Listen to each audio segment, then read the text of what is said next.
मोदी जी एक व्यक्ति नहीं है, मोदी जी एक संस्था है। और सचमुच मैं कहूं तो मोदी जी एक योगी है।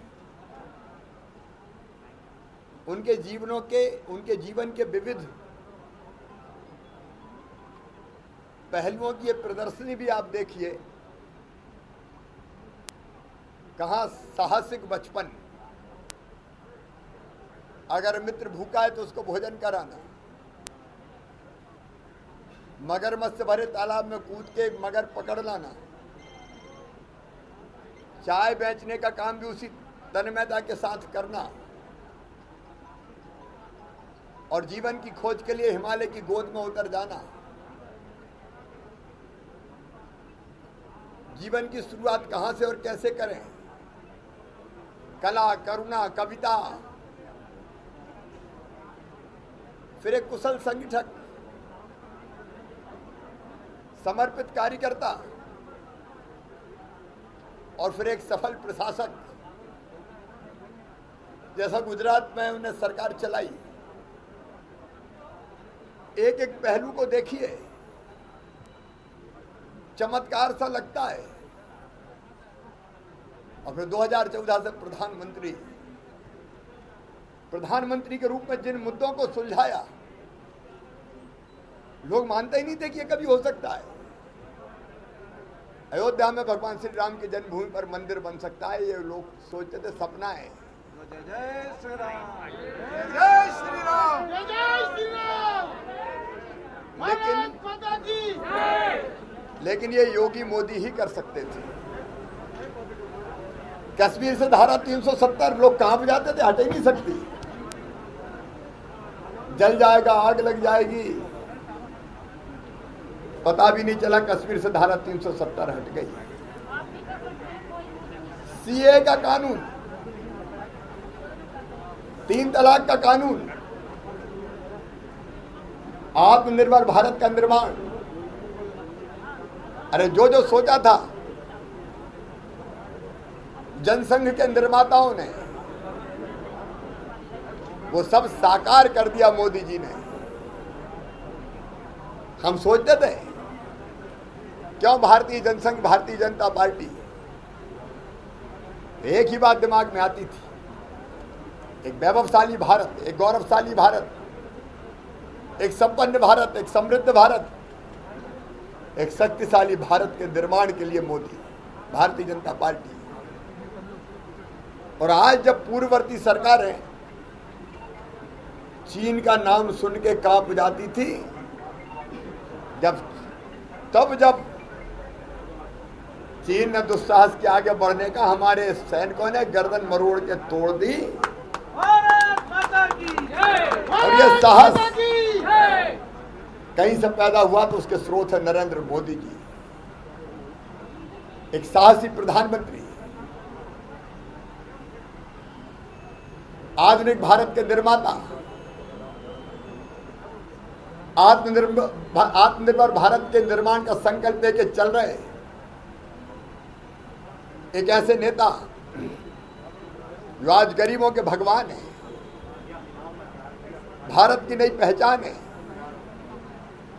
ऐसे मोदी जी का जन्मदिन हम सबके लिए सौभाग्य का विषय है। मैं माननीय अध्यक्ष जी आपको धन्यवाद देता हूं। सेवा सप्ताह के रूप में मोदी जी का जन्म दिवस मनाने का फैसला किया है, और लगातार 7 दिन अध्यक्ष जी के नेतृत्व में सारे कार्यकर्ता जनता की सेवा के लिए जुटेंगे। सेवा का अभियान देश के प्रधान सेवक के लिए के जन्मदिन के अवसर पर उनसे प्रेरणा लेकर, और सरकार भी तो भारतीय जनता पार्टी की है, इसलिए सरकार ने भी तय किया है जन्मदिन के सेवा सप्ताह के अंतर्गत 7 कार्यक्रम होंगे रोज। कल से अभियान शुरू होगा। 16 तारीख के दिन 37 लाख मेरे गरीब वंचित, वो भाई बहन जो गरीब थे लेकिन पात्रता पर्ची नहीं थी, राशन नहीं मिलता था, उनकी जिंदगी में आनंद का एक नया रंग भरेंगे हम। कल दिन को 12 बजे ऐसे सभी बहनों भाइयों को 11:30 बजे कार्यक्रम शुरू होगा। 1 रुपया किलो गेहूं चावल और 1 रुपया किलो नमक देना प्रारंभ किया जाएगा। और मोदी जी का जन्मदिन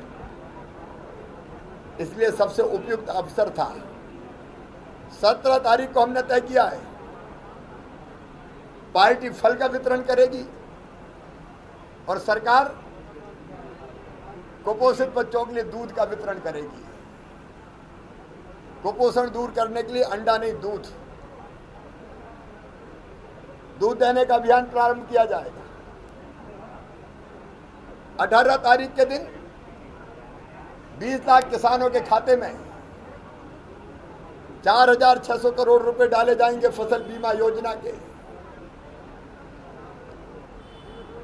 19 तारीख को वनाधिकार के पट्टों का वितरण।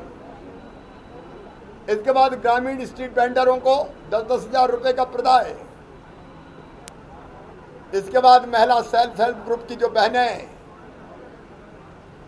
उन सेल्फ हेल्प ग्रुप के खाते में राशि डालने का अभियान शुरू होगा।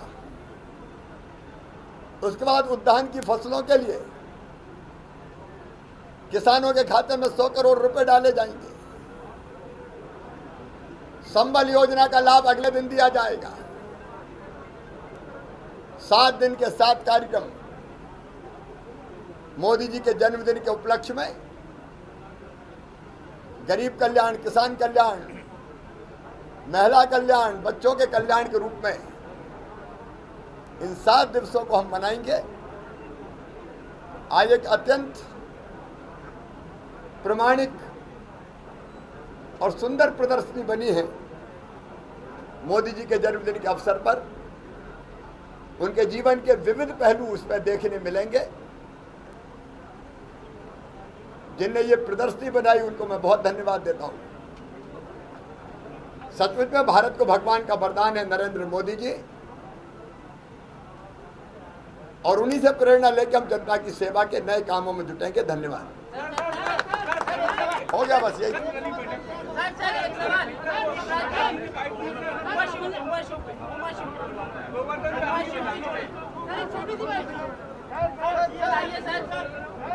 बहुत मित्रों, एक बहुत दुखद जानकारी मिली है। व्यावरा से हमारे विधायक साथी गोवर्धन दांगी जी अब हमारे बीच नहीं हैं। वो पहले भी अस्वस्थ थे, तब भी मेदांता अस्पताल उनको इलाज के लिए भेजा गया था, और अब भी अस्वस्थ होने के कारण वो एडमिट हुए थे। बाद में दिल्ली में उनका इलाज करवाया जा रहा था। कोविड पॉजिटिव भी थे वो, लेकिन पहले से अस्वस्थ और बीमार थे। वो हमें छोड़कर चले गए हैं। मैं उनके चरणों में श्रद्धा के सुमन अर्पित करता हूं। वो एक समर्पित जनसेवक थे, लोकप्रिय नेता थे, और अस्वस्थता की स्थिति में भी उनके क्षेत्र के विकास के लिए, जनता के कल्याण के लिए सदैव चिंतित रहते थे। उनके चरणों में प्रणाम। परिजनों को, अनुयायियों को भगवान ये गहन दुख सहन करने की क्षमता दे। ओम शांति।